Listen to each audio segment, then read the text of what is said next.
Hello guys, ഇന്ന് എൻ്റെ അച്ഛൻ്റെ ബർത്ത്ഡേ ആണ്. അപ്പോൾ ഒരു സർപ്രൈസ് കൊടുക്കാൻ വേണ്ടി ഞാൻ പോവുകയാണ്. തിരുവല്ലയിൽ നിന്ന് വാങ്ങിച്ചുകൊണ്ട് വന്ന കേക്ക് ഏത് അവസ്ഥയിലായെന്നൊന്നും അറിയത്തില്ല. 2 മണിക്കൂർ ബസ്സിലിരുന്നുള്ള പോക്കാണ്. അവിടെ ചെന്ന് നോക്കുമ്പോൾ അറിയാം. ഞാനങ്ങനെ ഞങ്ങളുടെ നാട്ടിലെത്തിയിരിക്കുന്നു. ഇവിടെ നിന്നെയും കുറേ നടക്കാനുണ്ട്. ബസ് ഇറങ്ങിയിട്ട് 10 മിനിറ്റ് ഉള്ളെങ്കിലും വയ്യ ഗൈസ്, നടന്ന് ക്ഷീണിച്ചു. വീട്ടിലെത്തിയിട്ടുണ്ട്. വീട്ടിലാർക്കും അറിയത്തില്ല ഞാൻ വരുന്ന കാര്യം. നമുക്ക് നോക്കാം. ഒരാളവിടെ കട്ടിലേക്ക് കിടപ്പുണ്ട്. ആൾക്ക് തുണിയില്ലാത്തതുകൊണ്ട് ഞാൻ കാണിക്കുന്നില്ല. ഇവിടെ ഞങ്ങൾ ബർത്ത്ഡേക്കുള്ള എല്ലാം സെറ്റ് ചെയ്യുകയാണ്. അച്ഛനും അമ്മയും വരുമ്പോൾ 9:30 അപ്പോഴത്തേനും എല്ലാം സെറ്റ് ചെയ്ത് വെക്കണം.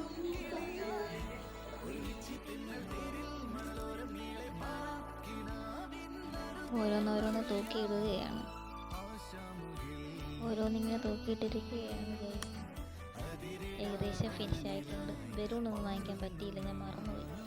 അപ്പോൾ അച്ഛനമ്മ വരാൻ കേക്കൊക്കെ വെച്ച് സെറ്റാക്കിയിരിക്കുകയാണ് ഗൈസ്. കേക്കൊക്കെ ഇട്ട് സെറ്റ് ചെയ്ത് ഇനി അച്ഛനും അമ്മയും വന്നാൽ മതി. അതുവഴിയാണ് എന്താ നമ്മുടെ പ്ലാൻ? സർപ്രൈസ്!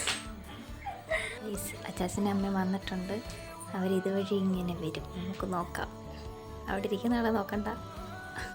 ഒരാൾ അവിടെ ഇരുന്ന് ഉള്ളിൽ നിന്ന് നോക്കുന്നുണ്ട്. ഇരുട്ടായിട്ട് കാണുന്നില്ല. അമ്മ കയറി വന്നിട്ടുണ്ട്. അച്ചാച്ച വന്നില്ല. വരുന്നുണ്ട് ഗൈസ്, അച്ചാച്ച വരുന്നുണ്ട്. അല്ലല്ല,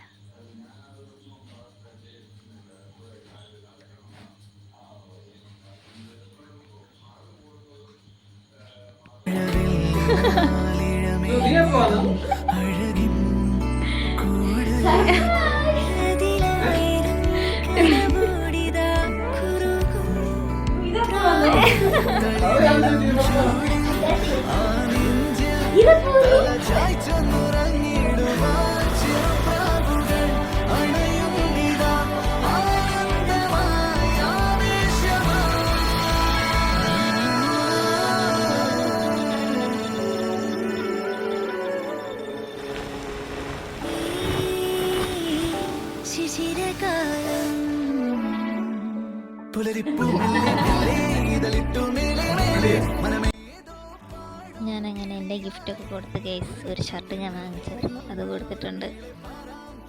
ഓൺലൈനിൽ നിന്ന് വാങ്ങിച്ചതുകൊണ്ട് എനിക്കൊരു ഡൗട്ട് ഉണ്ടായിരുന്നു, ചെറുതായിരിക്കുമോ എന്ന്. പക്ഷെ കറക്റ്റാണ് ഗൈസ്. അതുപോലെ ഒത്തിരി ഇഷ്ടപ്പെട്ടു. ഇങ്ങനെ നമ്മുടെ സർപ്രൈസ് വളരെ മനോഹരമായി പൂർത്തിയായിരിക്കുന്നു.